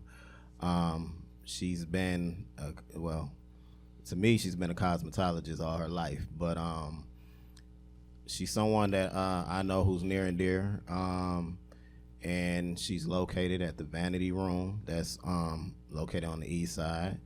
And I just wanted to give her a shout out today for all the hard work that she does in the community and with her family. So shout out to Mimi the Braid Goat. And she did a fist bump to kind of let you know how much she appreciated that. So you couldn't see her because your back was to her, but she said thank you. I could tell that from the smile that she has and the way she's nodding her head right now. So she's really appreciating. Get a location again, where she's at? The Vanity Room, located on the east side actually in East Point. The Vanity Room is off of 8 Mile and Kelly Road. 8 Mile and Kelly. Yes. And what's her name again? Her name, Mimi the Braid Goat. Mimi the Braid. The Braid Goat. The Braid Goat. Yes, sir. Is that the greatest of all time? The greatest of all time. All right, she did 2 fist bumps that time, so we good. All right. One thing that I want to ask you both real quick is that, as we know, this is going to be, when we talk about unions, we talk about union representation. We talk about people that may want to aspire to join the union. We talk about also how do people get into the skilled trades, working at Stellantis, GM, or Ford. Now, question to each of you. You're both Stellantis? Correct. Yes. How did you get started working with Stellantis? So I came in through the referral process. Someone I know was working for Chrysler at the time, or it was FCA at the time, and they told me about that the portal was open. And if you knew anything back then, the portal being open was crazy, because when the portal opened, it was only opened up for a short amount of time, and you had to get your name on there. And describe what you mean when you say portal. The portal. So now, is that still in existence today? I don't think it's still existing today. Okay. So the way that they were hiring back when I came on 11 years ago, there was a website that you went to. There was a link you clicked on. You filled out your information. Once you filled out your information, they would get back with you. You get an opportunity for an interview and go through the process. But because being in Detroit, or being that not even just in Detroit, being in part of the UAW, which is always known as a good job or a good working job, well-paying job, when the portal opened, so many people would go in to become part of it, to put their name in, because it was, as long as you were a functioning, stand-up, upright individual, it's a good chance you're going to get hired, right? And there's a good chance if you were trying to get on to that page, the amount of money you're going to be making was probably 50%, maybe 100% more than what you were working. So it was very enticing for people to try to get part of this portal. So I was given the opportunity to get in the portal. I tried quite a few times. I was able to get in. And that's how I got over at Warren Truck, which I've been up until just maybe a month ago. Then I was given the opportunity to go over to Region 1 to work over there as an organizer. But I came in by way of the portal. Okay. And Mervin, how did you get on board? Same. Pretty much the same. Went through the portal. I had a referral. Actually, my referral at the time, I think my process maybe took a year before I heard some that I had got the opportunity to actually go. So by that time, I was already working a fast food job. I was a manager, and I just got the call out the blue one day to say, hey, your application has been accepted. You know, either take it or leave it right now. And I remember being right in the middle of work, and it was just like, to me, almost like hitting the lottery. You like you being drafted. And so It I is. went out on break. I'm not gonna lie. I went out on break. I went on field out what I had to do, accepted it. Then the rest is history. So, and that would have been almost 12 years ago. 12 years ago. Yeah, so let me say this: that process, when I first got into Stellantis, I mean, you would see T-shirts say, "Be calm, the portal will be open soon," right? I mean, that's how crazy it was. They had T-shirts around the facility, and I'm pretty sure my facility, it seems like they were at his facility as well, that was letting people stay calm. The portal will be open soon, because it's such a crazy time back then when the portal opened, because all on the shop floor, you would hear people saying the portal's open. So you see people texting people, sending people the link, because you wanted others to have the same lifestyle that you were able to have. I mean, like I told you, where my parents came from, what they killed and what they grew is what they ate, to the point when my father left this earth. My father had multiple houses, multiple cars. He had a pension. My mother's 83 years old, excuse me. And being the age that she is, most of the time when she needs some help, she would call her kids. I have 3 sisters. My mother doesn't call me for help. If I need some financial help, I can call my mother at 82, because she has a UAW pension, right? And that's when that portal opened, those are the type of things that you think of getting a job. It's life-changing. If you're working at a job, I worked at a job, I was selling cars. I sold cars for almost 20 years. So, I mean, I made pretty good money. I made 6 figures selling cars. So to me, it wasn't about the money, but it was more about the respect, because I was in auto sales. I sold cars. I was in quite a few places and quite a few businesses where I was the only person that looked like me, right? So that's why when Stacey Hawkins came and talked to me about her being the only person in the room, I remember being in places throughout Michigan, throughout the country, Holly, Michigan, places like that, where I was the only black face around. So I heard the conversations of who I look like, what I remind them of, right? So, I mean, in the car business, what you kill, what you grow is what you eat. If you don't sell nothing, you don't get nothing. So coming to the auto business gave me opportunity to, hey, I showed up, I got paid no matter what, and also to get the respect, because the type of things that were said to me and things that were done to me when I sold cars, and I had to grin and bear it because my paycheck was on the line, right? I can let them say all type of side stuff to me, and I can crash out, we can use that term again, but guess what? They wouldn't buy the car. I wouldn't get paid. So I had to humble myself, had to take it in. But once I got into auto business, if you said something to me I didn't like, I can say something back. And it didn't affect my money. So, I mean, that's the great thing about it being part of UAW. So, Mervin, what do you think when you look at unions, why is it important? Because, you have a lot of organizations that aren't unionized. They're not a part of unions. And I know that's one of the things that I know, both you and Kennedy and Vaquita and Stacey know, you also look at that union bug that's on items that you want to support or purchase, right? Talk about the union bug and why that's important. The union bug is not only is it symbolic, it's also our trademark. It lets us know that in terms that we're labor, we support labor, and we break bread with each other. Because I want to piggyback off something that Kennedy said, being part of a union, respect isn't optional. Being part of the union is negotiated. So that bug is our staple center to say, hey, you support labor, this is a labor town, this is a labor movement. But let me speak to the bug as well, but it also represents that whoever that employer was, they paid their worker a fair wage, which is really important to us. I mean, it may cost a little bit more money, but that's okay, right? Because that's what this movement is about. We don't make fair wages, we make good wages. And we make those good wages so we can spend good wages with good people, right? We want to make sure people have a livable wage, a fair wage. I mean, we shop around and make sure we're supposed to, as union people, shop places that are union friendly, that treat their workers well, that allow unions into their facility. And I think we have gotten away from that. And that's one of my goals, is to push more union workers to buy more union things, because we're in a race to the bottom in this country, right? Where Walmart is the epitome. The cheaper I can get it, the better.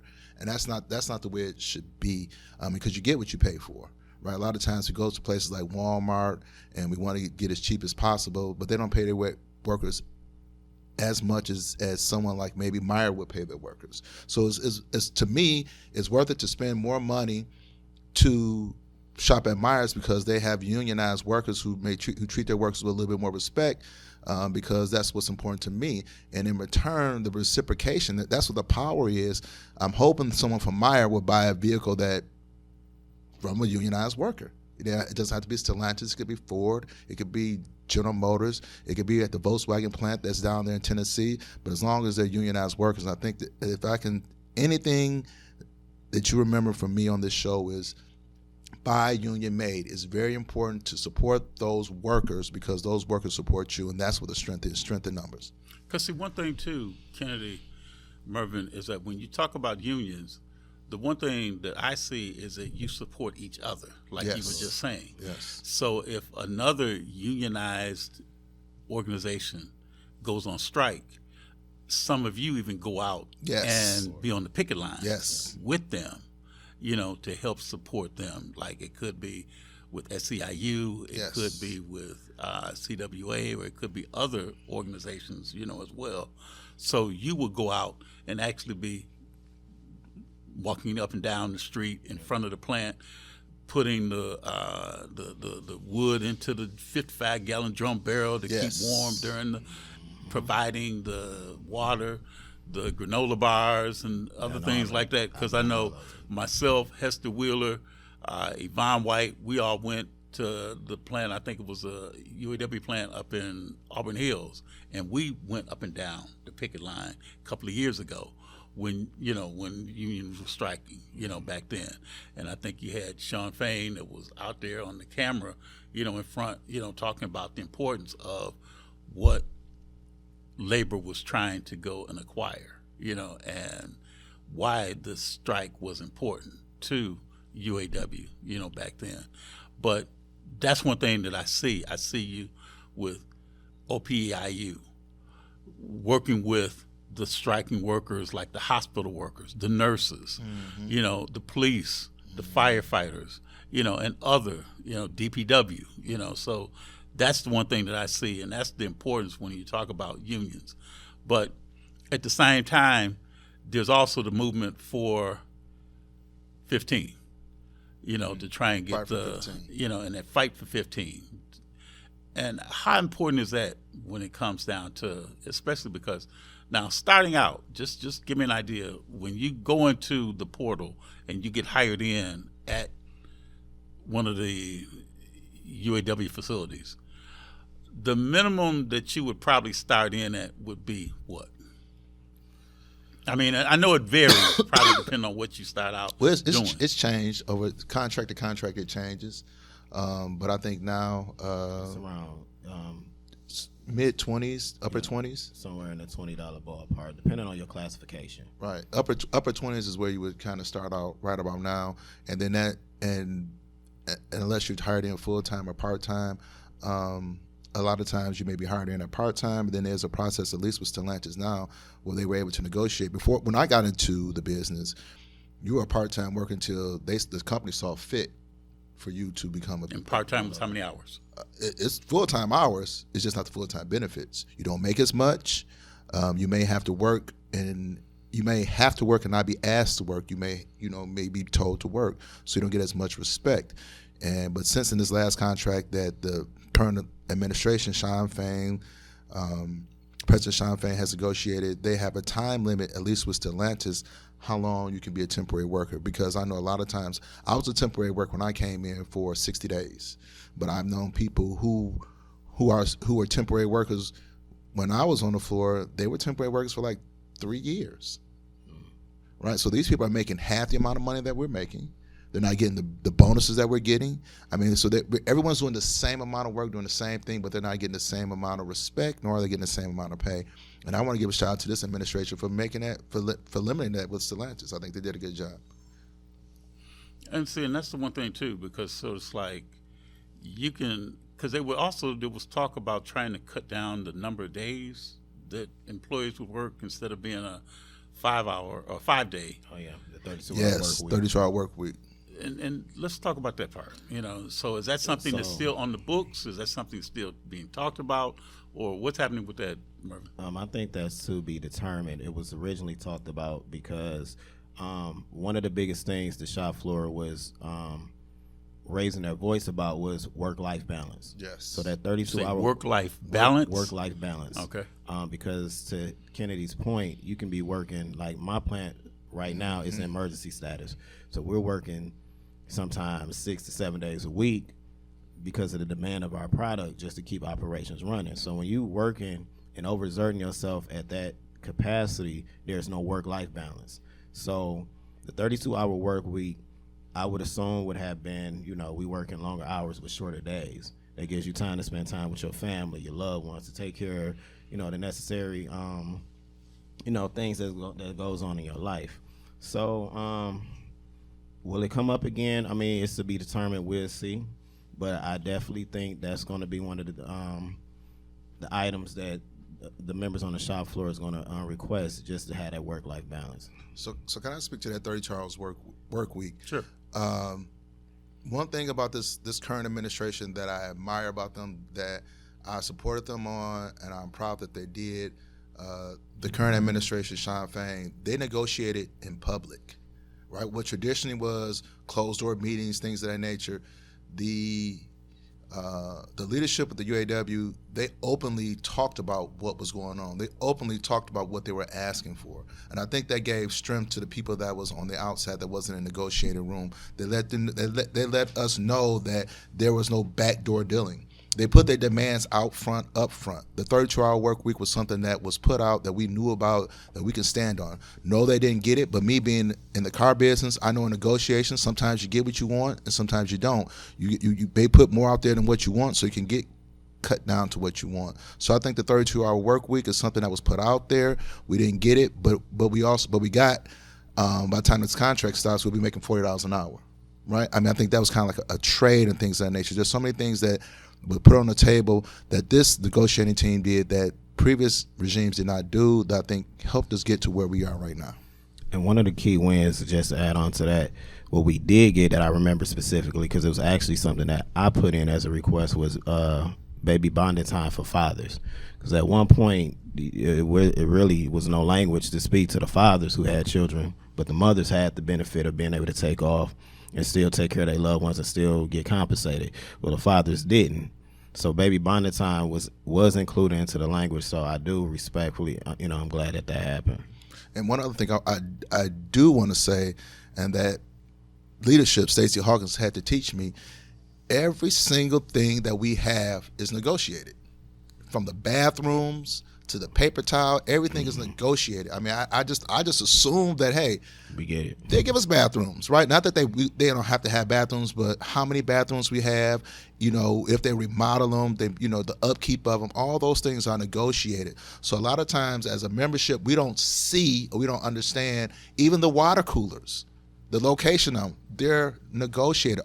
Everything is fought for. Ice during the summertime when it's real hot in the plant. Right, ice. Right, I've never thought that. Hey, they want us to be cool, and cold drinks. Those things are negotiated benefits. That's nothing that the company just said. Hey, we love y'all. We want to make sure y'all doing right. That had to be negotiated, right? So that means if that was won, something had to be lost. So a lot of times people say, why we lose this? Why we do? A lot of times the things that we lose are the things that we don't use as much, right? To gain things. Right, so we have to work. So we have to use the benefits that we have, no matter what they are, because you either use them or you lose them.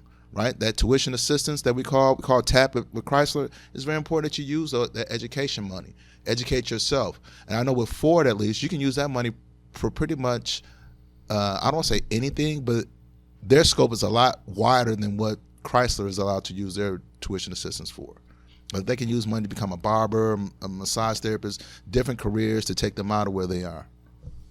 And speaking of, when you talk about the benefits, I know that people talk about FMLA when you're talking about the Family Medical Leave Act. Mm-hmm.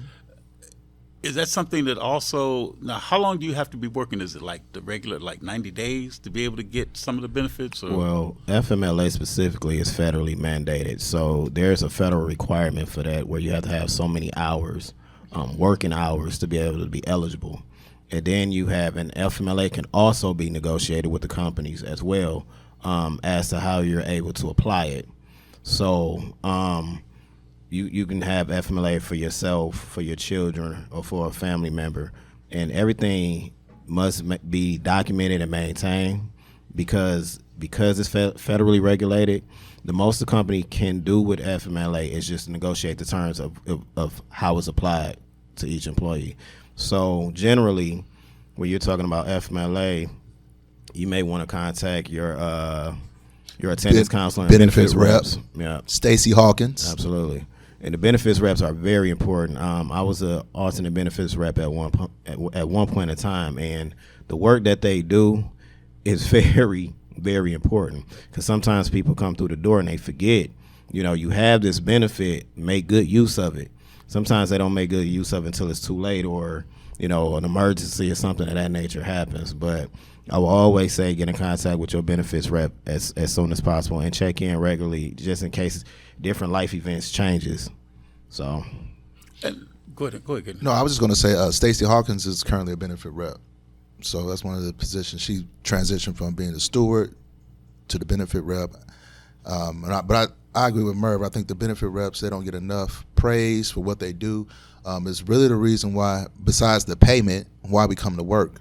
I mean, no one dreams of growing up to be to put rotors on, right? But you do grow up believing and wanting a certain lifestyle that you can have, being able to take care of your family, take vacations. I just came back from Paris. I've been to Greece. I mean, I wasn't doing that when I was in the car business. I did it while I'm working with the UAW because I have the money as well as the time, the allotted time to do those things. These are negotiated for. But Stacey Hawkins is a benefit rep over at UAW Local 140. So I think they're really important. I think they just need to be mentioned more. Now, when you talk about the different locals, because I know, like you mentioned, like 140, right? You can talk about like 600 or other different. I think that Vaquita mentioned about 51. 51. Yeah. And so, what primarily is it? Just the location that's different? I mean, do the locals do something different than other locals, or is it pretty much like the same? It's pretty much. We one band, one sound under one umbrella throughout Say the it region. again? We're one band, one sound throughout the region. Okay. But we just have different local leaderships. So if I use, maybe like a church analogy where you may have a pastor of this church or a pastor of that church, but they all congregate together. So really it's just our leadership is different, but we mirror each other as far as being, the working class and negotiating, being stewards, being appointed reps. So really it's just our leadership is just slightly different for each demographic. Right, because a place like where Mervyn works, 1700, UAW Local 1700, they have 3 shifts. They have about 6,000 people. Where I work at, we have 1 shift. We have some people coming in the afternoons, but we don't even have half the amount of people that they have. We have roughly just over 1,000, maybe about 2,000. So the needs of Local 1700 and the needs of Local 140 are different. So that's why you have the individual leadership. It basically focuses on your individual facility, and then we fall under the regional, which are about, I think there are 9 regions in the United States, and then that all falls under international, with Sean Fain as our president. Okay, and the other thing I want to ask you too, because we've got about 7 minutes left in this segment before we have to wrap up, but I'm gonna ask you first, Mervyn, is this something that you would like to say about what you do, and especially with what you do when it comes down to the political movement, when it comes down to educating people about the civil engagement, getting out to vote, the importance of voting, working with candidates, UAW's connection with candidates, and the importance of supporting candidates, especially that could be labor oriented, because you have some people that may not support unions, right. Some people that may not support the work that unions and union members do. So I know that's a critical something that a lot of the candidates want you to get that support. So we got to wrap up, but I want you to kind of give a little quick 1 minute, just real quick, from you, and then I'll let Kennedy let you say the last word. Sure. Okay, so that was a loaded question, but But just do it in 1 minute, because I know Tim just said we had to wrap up, so that's why I was trying to. So for me, mostly, I just meet people where they at. You know, I listen to the conversation, I listen to the verbiage, I listen to the lingo to kind of tap into what are they saying that applies to me or implies to those around me.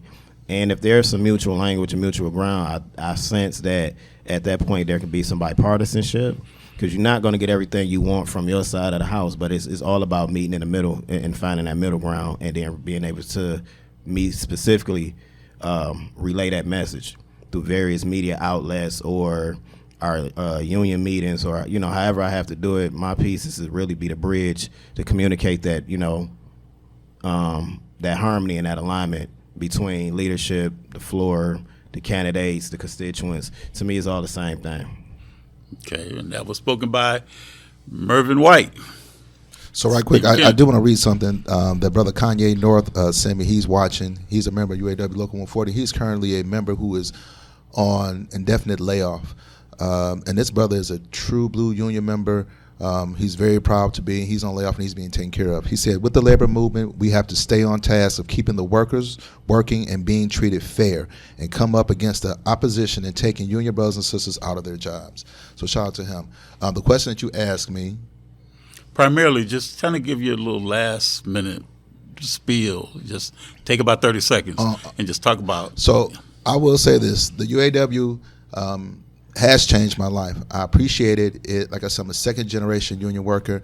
I am the only person who currently in my generation of my family is part of UAW. Everyone else are college graduates and they have their jobs in non-union facilities.